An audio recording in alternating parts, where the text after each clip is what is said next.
So hi everyone, this is Saurabh Thakur. और अभी कुछ ही दिन पहले मैंने एक वीडियो बनाई थी जिसमें मैंने आंसर की के बारे में आपको बताया था कि यूजीसी नेट जून 2026 की आंसर की जो है वो कब रिलीज़ होगी। So I told you two dates, 1 जुलाई और 2 जुलाई, कि 1 या 2 जुलाई को आंसर की आपकी आ जाएगी। लेकिन आंसर की नहीं आई। तो बहुत सारे बच्चे मुझे मैसेज कर रहे हैं, बहुत टेंशन में हैं, बहुत परेशान हैं कि सर आपने 1 या 2 तारीख को बताया था कि आंसर की आएगी लेकिन अभी तक नहीं आई, क्यों नहीं आई। तो सभी लोग रीज़न पूछ रहे हैं। तो मैंने सोचा एक एक को रिप्लाई करने से अच्छा मैं एक वीडियो ही बना देता हूँ यूट्यूब पे, ताकि सब बच्चों को पता चल जाए कि आपकी आंसर की में देरी क्यों हो रही है। और मैं आपको इस वीडियो में ये भी बताऊँगा कि आपकी आंसर की कब आएगी, है ना, कब आने की उसकी संभावना है। तो देखो, 22 जून को एक एग्ज़ाम हुआ था, सब्जेक्ट का मुझे नहीं पता। तो फर्स्ट शिफ्ट में तो जालंधर में एक सेंटर था जहाँ पे कुछ टेक्निकल प्रॉब्लम आई थी, जिसकी वजह से बच्चे जो है वो एग्ज़ाम नहीं दे पाए थे अच्छे से। ठीक है, तो इसीलिए एनटीए ने एक नोटिस जारी किया और उसमें उसने बताया कि जिन लोगों को प्रॉब्लम आई है 22 जून को पेपर देने में और वो पेपर अपना अच्छे से नहीं दे पाए हैं, उनका वो री एग्ज़ाम करवा रहे हैं, यानी कि दोबारा से उनका पेपर करवा रहे हैं। और कब करवा रहे हैं? 5 जुलाई 2026 को, यानी कि आज से 2 दिन बाद। ठीक है, तो इसीलिए आंसर की आने में देरी हो रही है। ठीक है, क्योंकि जब वो एग्ज़ाम हो जाएगा 5 जुलाई को, जब एग्ज़ाम होगा तो ये सभी की आंसर की एक साथ ही रिलीज़ करेंगे। ठीक है, एक साथ ही रिलीज़ करेंगे। अब पहले हमारी रिलीज़ कर देंगे उनकी, क्योंकि एक सेंटर में प्रॉब्लम है, एक पूरे सब्जेक्ट में प्रॉब्लम नहीं है, सिर्फ उसी सेंटर में जिन लोगों का एग्ज़ाम था वो एग्ज़ाम दोबारा से करवाया जा रहा है।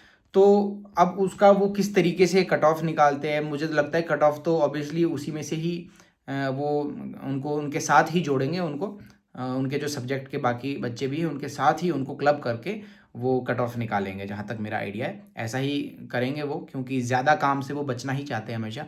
तो इसीलिए आपकी जो आंसर की है वो लेट ही आएगी। तो अभी तक काफ़ी परेशान होंगे आप लोग।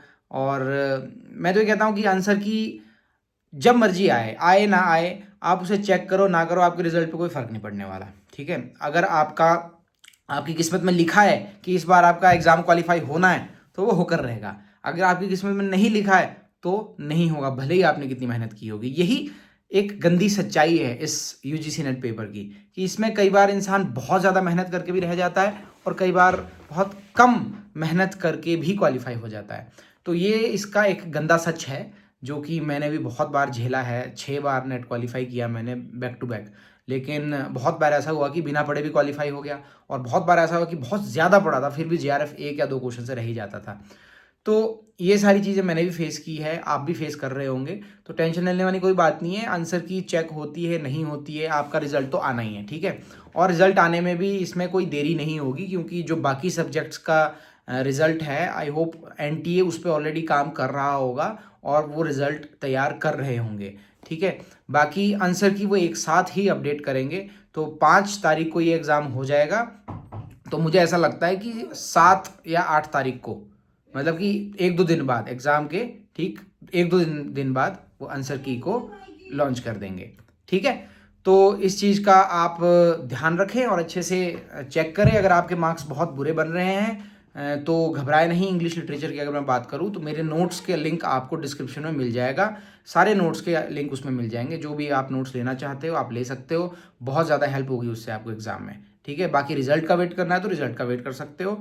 और अगर आपको लगता है कि आपका एग्ज़ाम बहुत बुरा हुआ है तो आज से ही आप अपनी प्रिपरेशन शुरू कर सकते हो उन नोट्स को लेकर। लिंक सारे डिस्क्रिप्शन में मिल जाएंगे, पेपर 1 की बुक्स के भी और पेपर 2 के नोट्स के भी सारे लिंक आपको डिस्क्रिप्शन में मिल जाएंगे। ठीक है, okay, bye, all the best for answer key and also for the result.